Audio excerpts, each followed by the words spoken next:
As the IDF plunges deeper back into Gaza, let's go right to the ground in Israel to my buddy Chaim Malespin. Chaim, what can you tell us? Well, I know people think that it's all at once, and we're back in like it was on the right after the 7th of October, after when we finally entered in to dismantle Hamas entirely. But it's not all at once. Things don't happen immediately. You got to pull all these troops back into the battlefield. 30% of the miluim, like me, I'm a reservist, I'm a miluim, and 30%. They don't really want to serve. They're tired. They're fatigued. Their wives are saying, if you go back and endanger your life again, I'm getting a divorce. I mean, it really is a serious thing that they're tired, and we got to keep them in prayer, because it's a big operation here. Again, calling up 400,000 troops, and we're doing a lot of training, though. It takes time to get people refreshed. Now, I've been in for 535 days, but other people got out, went back in, and they need to be refreshed again on basic tactics. Like, for example, how do you help a Black Hawk helicopter to land in a very unfriendly environment to take out the wounded?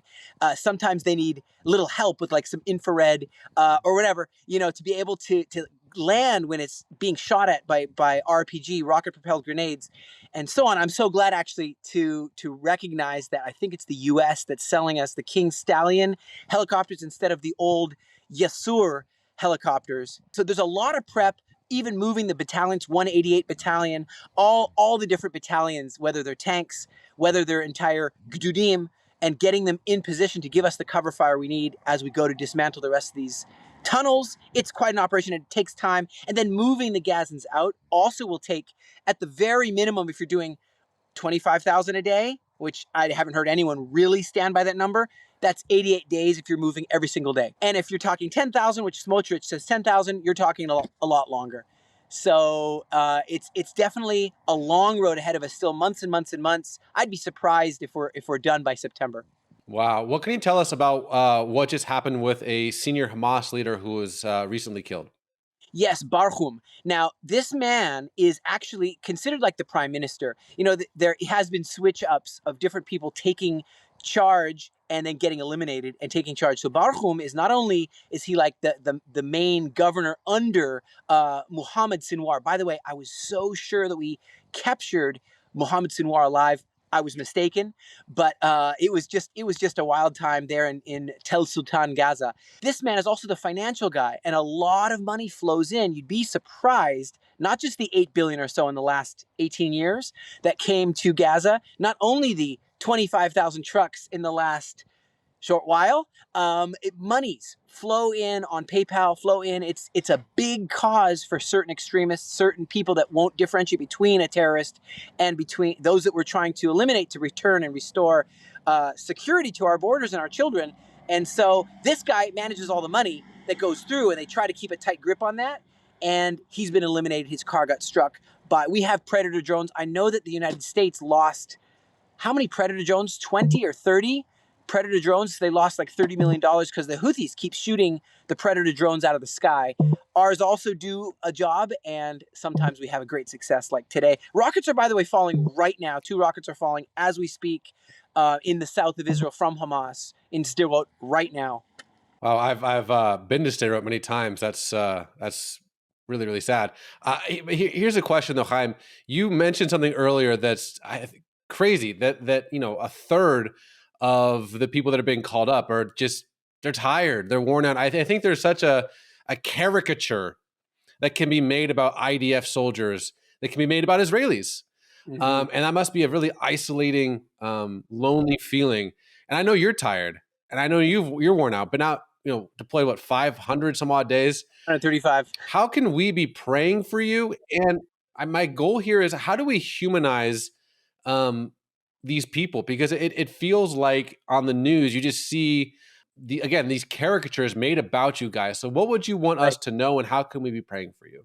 Well, I'd say that Israelis, I can't really know who to compare with, but they're abundantly brave, tireless. They really are. They're heroes in every way that you think of, any movie you've seen, the way heroes act and lay down their life for their friend, for their country. They really are that way. And Israelis have kind of either hero mode or very abrasive mode. Get out of the way. Get out. Very abrasive like a New Yorker, or totally heroic. Lay down my life. You could just toggle between the two the two scenarios.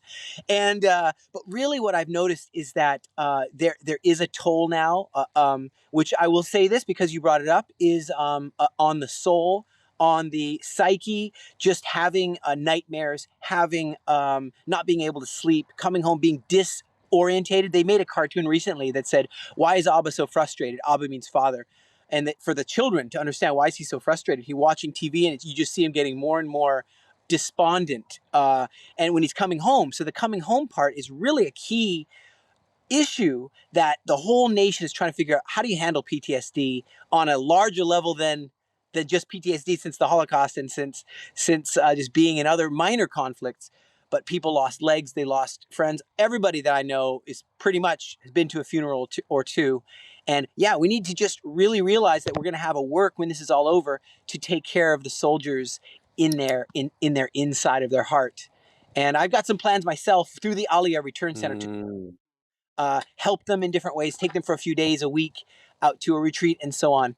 But right now, we're doing the work of gathering all these different troops to a few different areas, mostly the Netzarim crossing and also Philadelphia, and starting to strategize the missions, how to completely remove Hamas from power, and then all that comes next, rebuilding, all that will be next. But right now, to remove terror and not capitulate. Now, another thing, I don't know if you know, but this nation is very divided right now. I mean, extremely divided. I mean, to the point of almost like civil war sometimes, you think. And I don't, if that were possible, it's not possible, I don't think. But I know America had a civil war.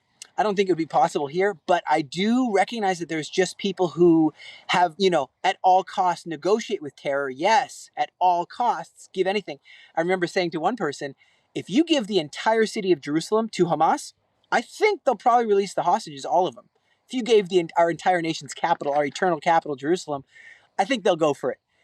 At all costs, really? So there's a divide. And what? So my life, is that valued anything? We have to go risk our life. So there's definitely some questions here about what's the right way. I believe military pressure is working, whereas we've seen the political, the ceasefire and all that didn't work.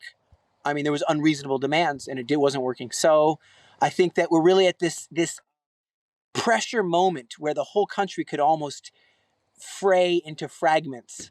So we got to really just keep praying for unity. I mean, you think temple and the disunity that was then, Second Temple, disunity that was then, and how the enemy used that, and the disunity that happened just before October 7th. So I do want Israel to remain united and strong. Wow, that this is just invaluable insight from the ground. Chaim Malespin, toda rabah. Stay safe, my friend, and God bless. Thank you very much. I love being on here with you. Thank you.